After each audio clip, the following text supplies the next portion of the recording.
Shilatankana Kalaye Shilatankana Kalaye Ito Nrsimha Bharato Nrsimha Ito Nrsimha Bharato Nrsimha Yato Yato Yamitato Nrsimha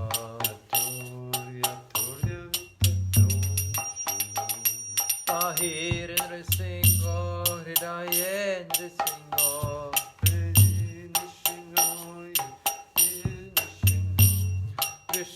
Nrsimhamadim Sharana Prapadye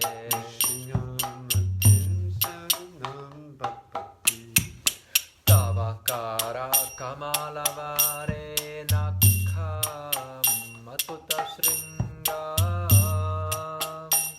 Dalita Hiranyakashipu Tanupringa Keshavadrita Narahari Rupa Jayo Jagadisha Hare Jayo Jagadisha Hare Jayo Jagadisha Hare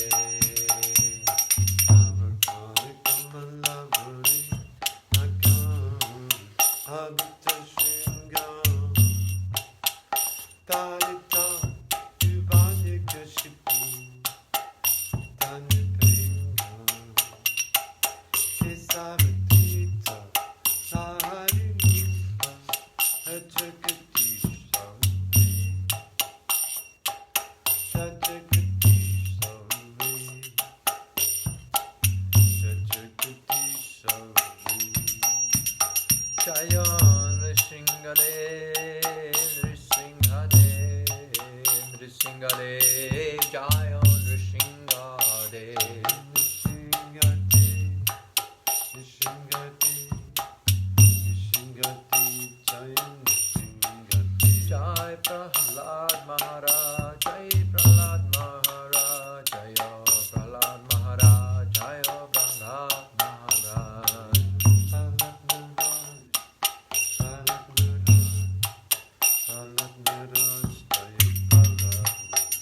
Prabhupada, Prabhupada, Prabhupada, Jaya Jaya Prabhupada, Jaya Jaya Prabhupada, Prabhupada, Prabhupada, Jaya Jaya Prabhupada. Nrsimha Bhagavan ki, Prahlad Maharaj ki, Jai. Krishna book ki, Jai. Are you sure?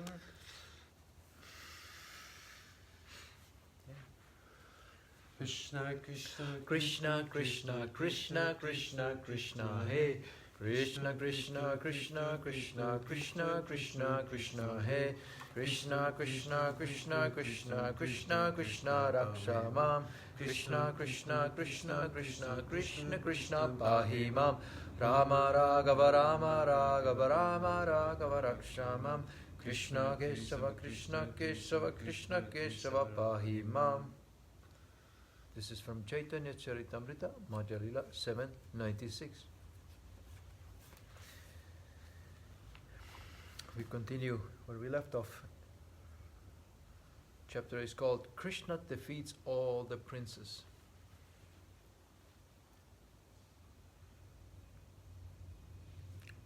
Just start from here. Yeah.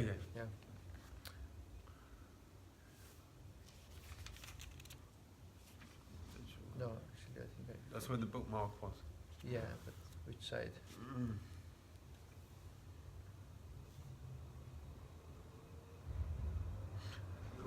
Okay, we start. Just start here. Just Yeah, start this from Okay. Balaram. Yes, good. Balaram again turned toward Rukmini and informed her that the current duty of the Kshatriya in human society is so fixed that, according to the principles of fighting, one's own brother may become an enemy. Then a Kshatriya does not hesitate to kill his own brother. In other words, Lord Balaram wanted to instruct Rukmini that Rukmini and Krishna were right in not showing mercy to each other in the fighting, despite the family. Sorry, Rukmi. Rukmi. There's Rukmi and Krishna. That comes later.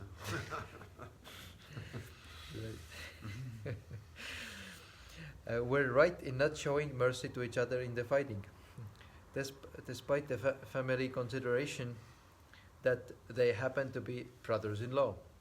Sri Balaram informed Rukmini that Kshatriyas are typical emblems of the materialistic way of life. They become puffed up whenever there is a question of material acquisition. Therefore, when there is a fight between two belligerent Kshatriyas for kingdom, land, wealth, women, prestige, or power, they try to put one another into the most abominable condition. Balaram instructed Rukmini that her affection toward her brother Rukmi, who had created enmity with so many persons, was a perverse consideration befitting an ordinary materialist. Her brother's character was not at all admirable, considering his treatment towards other friends, and yet Rukmini, as an ordinary woman, was affectionate toward him. He was not fit to be her brother, and still Rukmini was lenient toward him. Besides that, Balaram continued, the consideration that a person is neutral or is one's friend or enemy is generally made by persons in the bodily concept of life. Such foolish persons are bewildered by the illusory energy of the Supreme Lord. The spirit soul is of the same pure quality in any embodiment of matter, but those who are not sufficiently intelligent see only the bodily differences between animals and men, literates and illiterates, rich and poor, which cover the pure spirit soul. Such differences observed merely on the basis of the body are exactly like the differences between fires in terms of the various types of fuel they consume. Whatever the size and shape of the fuel, there is no such variety of size and shape in the fire which comes out. Similarly, in the sky, there are no differences in size or shape. In this way, Balaram appeased them by his moral and ethical instructions. He stated further, this body is part of the material manifestation. The living entity or spirit soul, being in contact with matter, is transmigrating due to illusory enjoyment from one body to another, and that transmigration is known as material existence. This contact of the living entity with the material manifestation is neither integration nor disintegration. My dear chaste sister-in-law, the spirit soul is, of course, the cause of this material body, just as the sun is the cause of sunlight, eyesight, and the forms of material manifestation. The example of the sunshine and the material manifestation is very appropriate in understanding the living entity's contact with the material world. In the morning, the sun rises and the heat and light gradually expand throughout the whole day. The sun is the cause of all material shapes and forms, for it is due to the sun that the integration and disintegration of material elements take place. But as soon as the sun sets, the whole manifestation is no longer connected to the sun, which has passed from one place to another. When the sun passes from the eastern to the western hemisphere, the results of the interactions due to the sunshine in the eastern hemisphere remain. But the sunshine itself is visible again in the western hemisphere. Similarly, the living entity accepts or produces different bodies and different bodily relationships in a particular circumstance. But as soon as he gives up the present body and accepts another, he has nothing to do with the former body. Similarly, the living entity has nothing to do with the next body except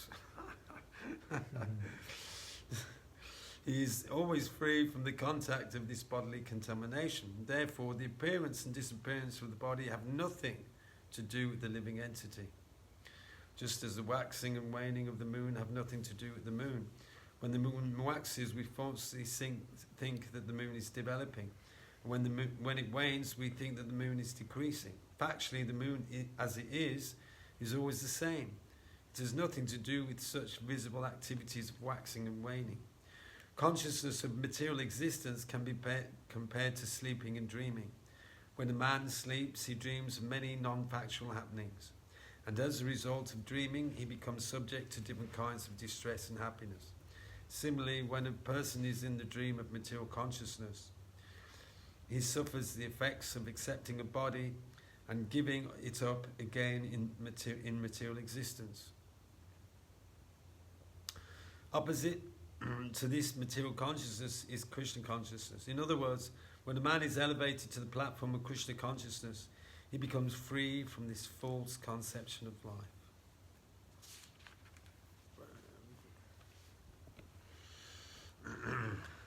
In this way, Sri Balaram instructed Rukmini and Krishna in spiritual knowledge. He addressed his sister-in-law thus: "Sweet smiling Rukmini, do not be aggrieved by false motives caused by ignorance. Only because of false notions does one become unhappy, but one can immediately remove this unhappiness by discussing the philosophy of actual life. Be happy on that platform only."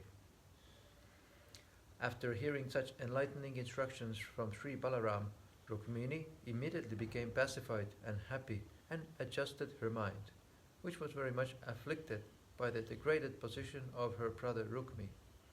As far as Rukmi was concerned, his promise was not fulfilled, nor was his mission successful.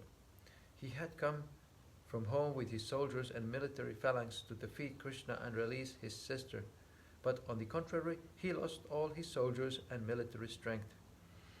He was personally degraded and very sorry, but by the grace of the Lord, he could continue his life to its fixed destination. Because he was a Kshatriya, he could remember his promise that he would not return to his capital city, Kundina, without killing Krishna and releasing his sister, which he had failed to do. Therefore, he decided in anger not to return to his capital city, and he constructed a small cottage in the village known as Pojakata, where he began to reside for the rest of his life.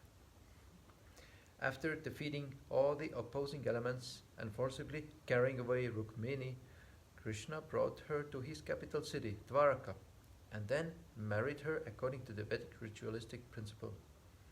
After this marriage, Krishna became the king of the Yadus at Dwaraka. On the occasion of his marriage with Rukmini, all the inhabitants were happy, and in every house there were great ceremonies. The inhabitants of Dwaraka city were so pleased that they dressed themselves with the nicest possible ornaments and garments and went to present gifts according to their means to the newly married couple, Krishna and Rukmini. All the houses of Yadupuri, Dwaraka, were decorated with flags, festoons, and flowers. Each and every house had an extra gate specifically prepared for this occasion, and on both sides of the gate were big water jugs filled with water. The whole city was flavored by the burning of fine incense, and at night there was illumination from thousands of lamps decorating every building. The entire city appeared jubilant on the occasion of Lord Krishna's marriage with Rukmini. Everywhere in the city there were profuse decorations of banana trees and betel nut trees. These two trees were considered very auspicious in happy ceremonies. At the same time, there was an assembly of many elephants who carried the respective kings of different friendly kingdoms. It is the habit of the elephant that whenever he sees some small plants and trees, out of his sportive and frivolous nature, he uproots the trees and throws them hither and thither. The elephants assembled on this occasion also scattered the banana and betel nut trees. But in spite of such intoxicated action, the whole city, with the trees thrown here and there, looked very nice. The friendly kings of the Kurus and the Pandavas were represented by Bhishma, Dhritarashtra, the 5 Pandu brothers. It's interesting, friendly. King Drapada, King Santardana, and Rukmini's father, Bhishmaka. Because of Krishna's kidnapping Rukmini, there was initially some misunderstanding between the two families.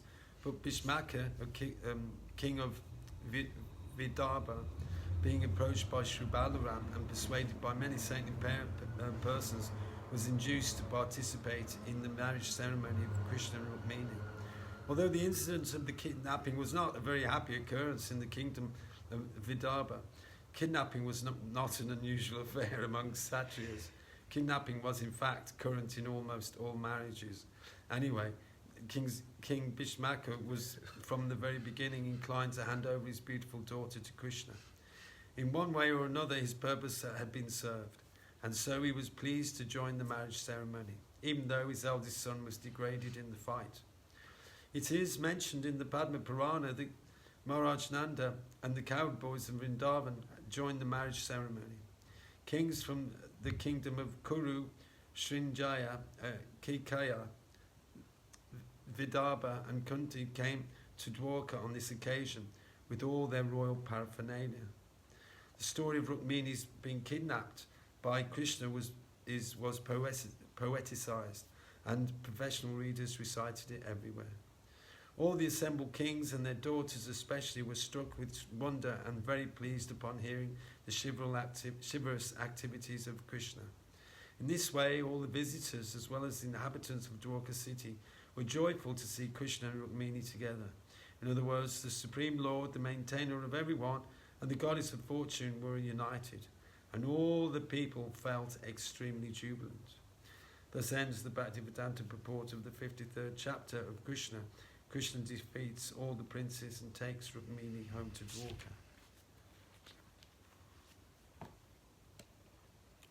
Chapter 54, Pradyumna born to Krishna and Rukmini.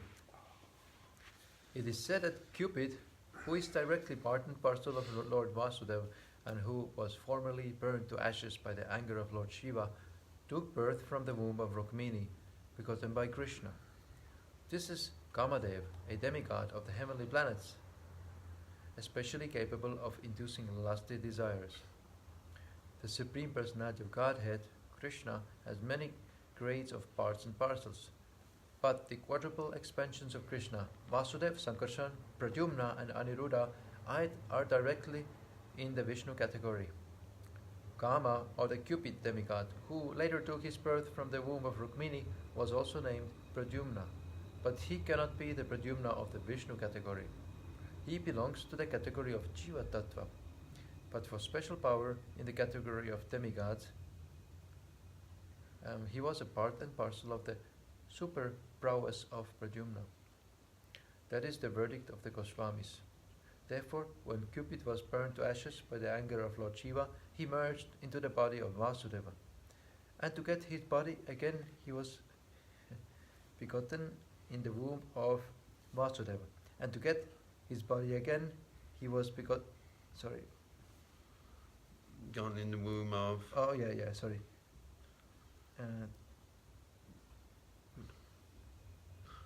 Rukmini and Lord Krishna himself. Thus he was born. I start here. That is the verdict of the Goswamis. Therefore, when Cupid was burned to ashes by the anger of Lord Shiva, he merged into the body of Vasudeva. And to get his body again, he was begotten in the womb of Rukmini by Lord Krishna himself. Thus he was born as the son of Krishna and celebrated by the name Pradyumna. Because he was begotten by Lord Krishna directly, his qualities were most similar to those of Krishna. There was a demon of the name Shambhara who was destined to be killed by this Pradyumna. The Shambhara demon knew of this destiny, and as soon as he learned that Pradyumna was born, he took the shape of a woman and kidnapped the baby from the maternity home less than 10 days after his birth. The demon took him and threw him directly into the sea. But as it is said, whoever is protected by Krishna, no one can kill, and whoever is destined to be killed by Krishna, no one can protect. When Pradyumna was thrown into the sea, a big fish immediately swallowed him. Later, this fish was caught by the net of a fisherman, and the fish was later sold to the Sambhara demon. In the kitchen of the demon was a maidservant whose name was Mayavati. This woman had formerly been the wife of Cupid, called Rati. When the fish was presented to the demon Sambhara, it was taken charge of by his cook, who was to make it into a palatable fish preparation. Demons and Rakshasas are accustomed to eat meat, fish, and similar non-vegetarian foods. Demons like Ravana, Kamsa, and Hiranyakashipu, although born of Brahmins and Kshatriya fathers, used to take meat and flesh without discrimination. This practice is still prevalent in India, and those who eat meat and fish are generally called demons and Rakshasas. When the cook was cutting the fish, he found within its stomach a nice baby, which he immediately presented to the charge of Mayavati, who was an assistant in the kitchen affairs. This woman was surprised to see how such a nice baby could remain within the belly of a fish, and the situation perplexed her. The great sage Narada then appeared and explained to her about the birth of Pradyumna, how the baby had been taken away by Sambara and later thrown into the sea. In this way, the whole story was disclosed by Mayavati. Mayavati knew that she had previously been Rati, the wife of Cupid, after her husband was burned to ashes by the wrath of Lord Shiva. She was always expecting him to come back in a material form. This woman was engaged for cooking rice and dal in the kitchen. But when she got this nice baby and understood that he was Cupid, her own husband, she naturally took charge of him and with great affection began to bathe him. Miraculously, the baby swiftly grew up, and within a very short period he became a beautiful young man. His eyes were just like the petals of lotus flowers. His arms were long, down to his knees, and any woman who happened to see him was captivated by his bodily beauty. Mayavati could understand that her former husband Cupid was born as Pradyumna and had grown into such a nice young man, and she also gradually became captivated and lusty, smiling before him with a feminine attractiveness. I'm sorry. Hare Krishna. Come close. Smiling before him with a feminine attractiveness. She expressed her desire for sexual unity. He therefore inquired from her, "How is it possible that first you were affectionate like a mother and are now expressing the symptoms of a lusty woman? What is the reason for such a change?" On hearing this statement from Pradyumna, the woman Rati replied, "My dear sir, you are the son of Lord Krishna. Before you were 10 years old, you were stolen by the Shambhara demon and later thrown into the water and swallowed by a fish. In this way, you have come under my care, but actually, in your former life as Cupid, I was your wife. Therefore, my manifestation of conjugal symptoms is not at all incompatible. Shambhara wanted to kill you, and he is endowed with various mystic powers. Therefore, before he again attempts to kill you, please kill him as soon as possible with your divine power. Since you were stolen by Shambhara, your mother, Rukmini Devi, has been in a very grievous condition, like a cuckoo bird who has lost her babies. She is very affectionate toward you, and since you have been taken away from her, she has been living like a cow grieved over the loss of its calf." Mayavati had mystic knowledge of supernatural powers. Supernatural powers are generally known as Maya, and to surpass all such powers, there is another supernatural power called Mahamaya.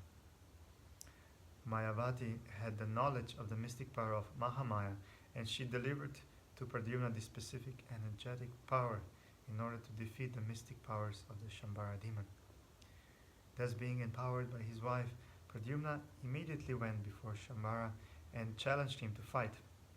Pradyumna addressed him in a very strong language, so that his temper would be agitated and he would be moved to fight. At Pradyumna's words, the demon Shambhara, being insulted, fell just like a snake feels after being struck by one's leg. A serpent cannot tolerate being kicked by another animal or by a man, and it immediately bites its opponent. Shambhara felt the words of Pradyumna as if they were a kick. He immediately took his club in his hand and appeared before Pradyumna to fight. Groaning and making a noise like a thundering cloud, in great anger the demon began to beat Pradyumna with his club, just as a thunderbolt beats a mountain. Pradyumna protected himself with his own club and eventually struck the demon very severely. In this way, the fighting between Shambharasura and Pradyumna began in earnest. But Shambharasura knew the art of mystic powers and could raise himself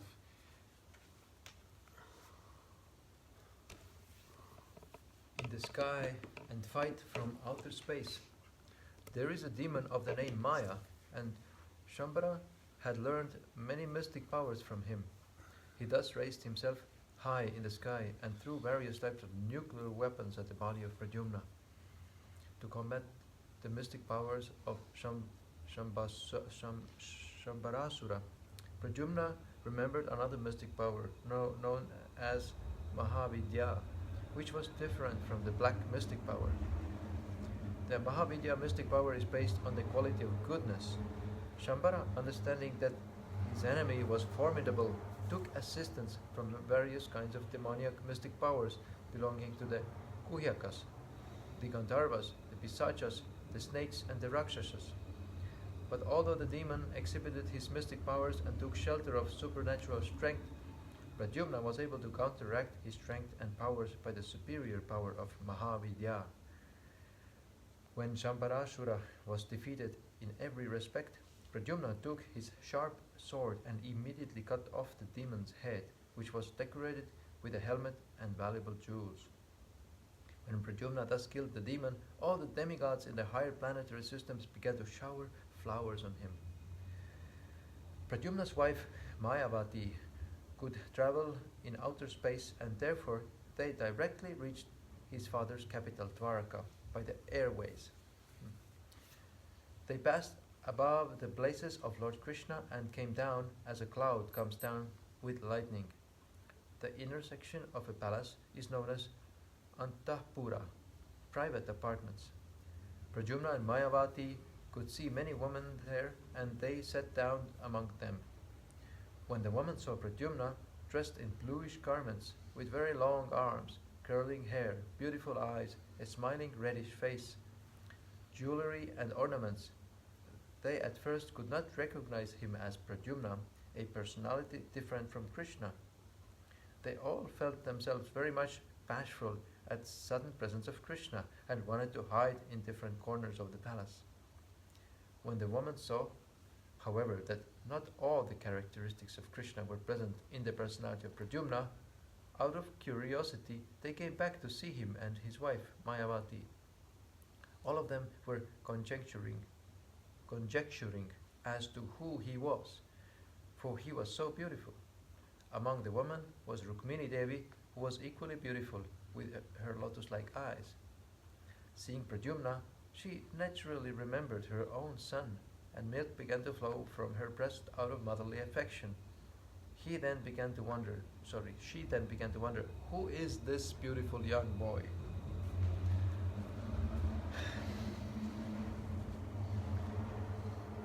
To be continued.